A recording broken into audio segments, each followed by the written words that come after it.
you're curious what IPOs are, or what investment banking is, or how investment banks make money through an IPO, I got you covered. Stay to the end, and I'll share an investment bank you probably haven't heard of, but that has been involved in some of the biggest IPOs and transactions in the tech space.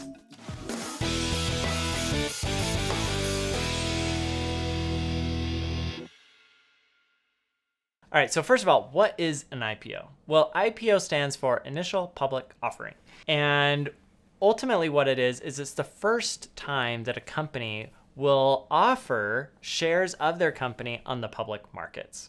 Now, one of the things that sometimes gets missed in the messaging, but behind an IPO, is everybody gets caught up in like, oh, it's a big exit event, or like, hey, they're ringing the bell, or all those things. But at its core, an IPO is a financing event. It's a time when a company raises money from investors in the public markets, and their shares become available for public investors to buy and sell and trade back and forth.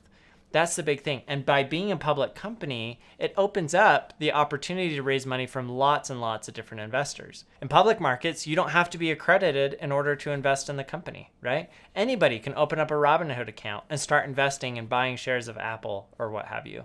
That's not as true in the private markets. In the private markets, it's a lot more difficult to invest in these companies, and they're less liquid, which means if you want to sell your shares in a private company, it can be really hard because you got to find another investor that's willing to buy those shares. But on the public markets, you just go on to Robinhood and say, yeah, I want to sell it for this price. And there are probably lots of buyers that are willing to buy it from you. It tends to be a lot more liquid. Let's also talk a little bit about investment bankers. Where do they fit into this whole IPO thing? If you watch my other channels, you know that investment bankers are basically realtors for businesses. Their job is to basically go out, find investors, find buyers for companies, or find sellers, right? Same kind of thing. Like you hire a realtor to help you sell your house, or you hire a realtor to help you find a house. And it's the same with investment bankers, right? You hire a banker to help you sell your company, sell part of your company in terms of an investment, right? Find investors to invest in your company. And sometimes you even use an investment banker to help you represent your company if someone else is trying to buy you, to help you negotiate and get the best possible price.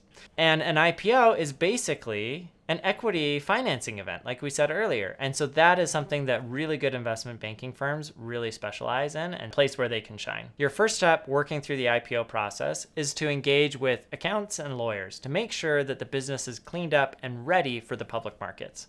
Now, that oftentimes means that you're going to use a specialized group like the Connor Group, for example, to come in, look at all of your finances and your accounting, tighten up your systems, make sure everything is ready to go. You also have lawyers come in. They'll make sure all the legal documents are done, the entity structure, contracts, all of that stuff is cleaned up and ready for public markets. When that's done, you'll file what is called an S1, and you'll work with your investment banker to create essentially what's an offering document.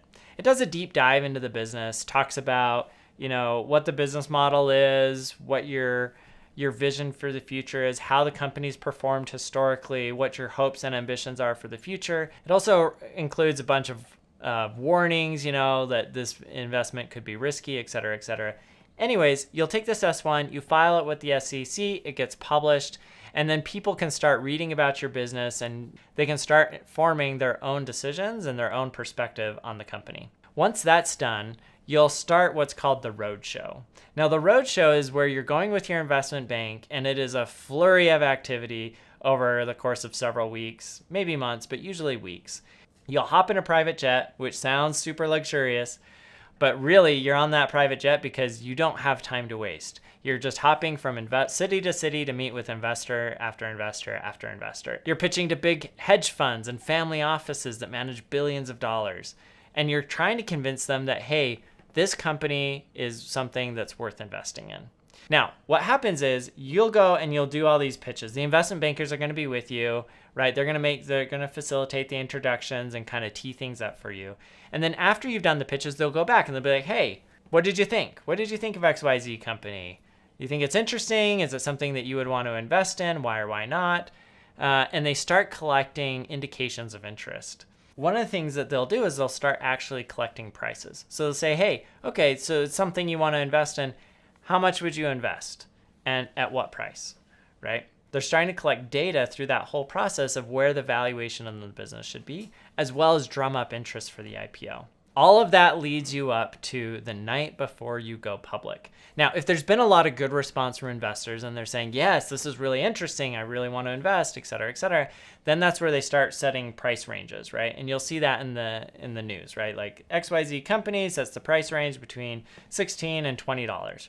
And as they get more data points, as they meet with more and more of these investors, they'll start to narrow it down. And the night before the company goes public, the investment bank will actually go to the company and they'll say, okay, based on the level of interest that we've seen from all these other investors, we're going to give you a price of maybe it's $18 per share. And the investment bank will actually buy those shares from the company. So the company now gets all of that money. Now, typically companies are raising between $1 and $200 million through an IPO process. So the investment bank is actually going to give them the $1 to $200 million. That then goes on their balance sheet.